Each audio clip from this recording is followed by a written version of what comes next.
આ દાદા ચાલતા જ જાય છે રસ્તા પર, ઘણા દૂરથી મેં જોયા છે અને પૂછીએ ક્યાં જાય છે, પછી આપણે નાની એવી મદદ કરીએ. દાદા કયું ગામ? કયું ગામ તમારું? હા, કઈ જાવ? શું કરવા? મોસ્કુટ ગામ? કયા ફળિયાના?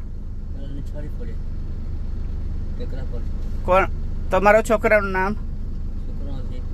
નથી, એકલા જ છો? ચાલતા જ જાવ છો? બરાબર. ભાડું નથી? ભાડું નથી? લો મારા તરફથી 200 રૂપિયા ભાડું. ખુશ થઈ ગયા? હસો હવે, હસો થોડું. ખુશ થઈ ગયા ને?